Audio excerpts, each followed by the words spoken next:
Kali ini kita akan belajar tentang pengertian dan jenis konsentrasi.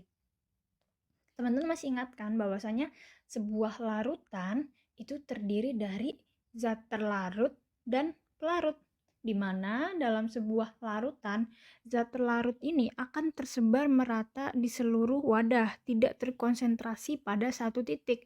Kemudian partikel-partikel dari zat terlarut di sini yang berwarna merah ya, akan dikelilingi oleh partikel-partikel dari pelarut yang berwarna biru ya. Masih ingat kan? Nah, kali ini sebelum kakak jelaskan tentang pengertian dan jenis konsentrasi, kakak punya sebuah ilustrasi. Misalnya, di sini kakak punya, kakak gambar di sini ya. Di sini kakak punya satu gelas teh. Kemudian, kakak masukkan ke dalam teh tersebut itu gula. Apa yang terjadi dengan teh tersebut? Pasti terjadi perubahan ya, yang sebelumnya itu terasa hambar, berubah menjadi rasa manis. Ya kan? Nah, pertanyaan kakak, seberapa manis teh tersebut? Nah, jawabannya adalah tingkat kemanisan dari teh tersebut itu bergantung pada seberapa banyak gula yang ditambahkan.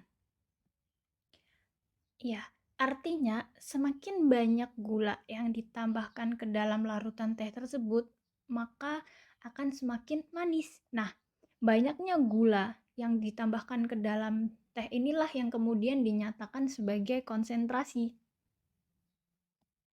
Di mana ya, semakin banyak gula di dalam teh tersebut, artinya konsentrasi gula di teh tersebut itu semakin besar. Jadi, di sini kita tahu bahwasannya konsentrasi itu digunakan untuk menyatakan komposisi larutan secara kuantitatif. Nah, sejauh ini bisa menangkap apa yang dimaksud dengan konsentrasi? Lah jika belum, secara gampangnya kakak akan jelaskan ya. Jadi konsentrasi ya, konsentrasi adalah perbandingan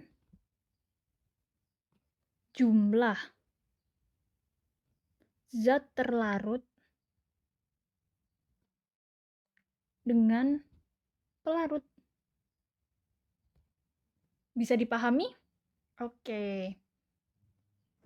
Nah, perbandingan ini bisa dinyatakan dengan dua cara. Yang pertama, yaitu jumlah zat terlarut terhadap jumlah pelarut. Kemudian cara yang kedua yaitu jumlah zat terlarut terhadap jumlah larutan. Nah, dari dua cara tersebut inilah kemudian muncul beberapa satuan konsentrasi. Di sini ada 3 ya satuan konsentrasi dari dua cara ini ya. Nah, yang pertama adalah molaritas. Yang kedua adalah molalitas. Dan yang ketiga adalah fraksi mol.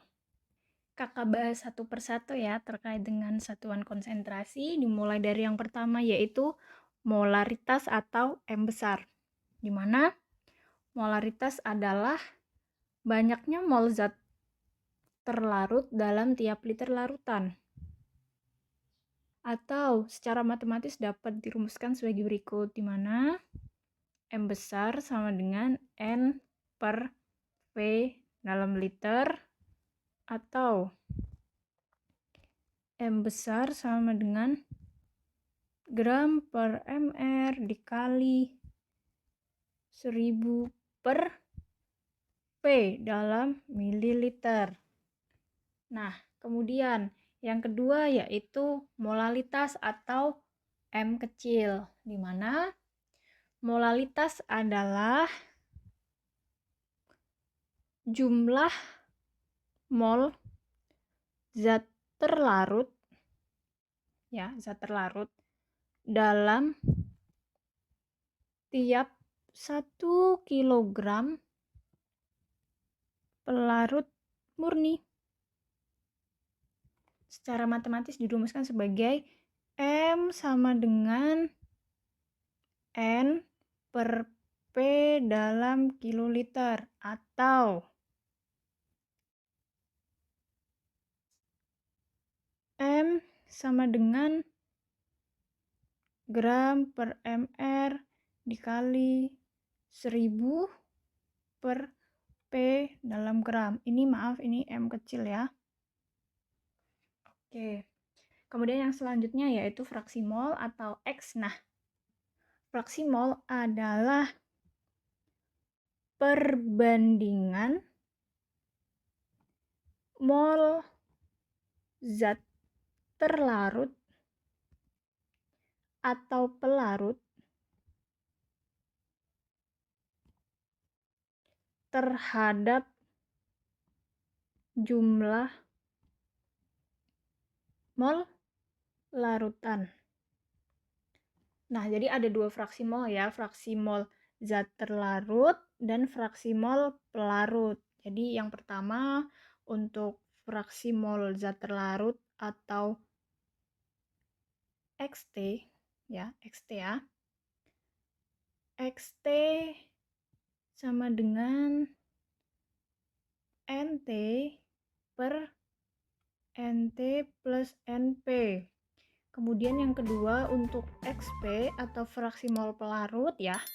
XP sama dengan NP per NT plus NP, di mana XP plus XT sama dengan 1.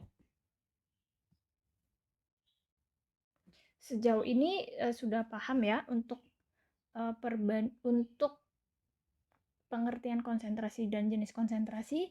Kalau sudah, kita lanjut ke pembahasan berikutnya ya. Sampai ketemu lagi dengan kakak di video berikutnya.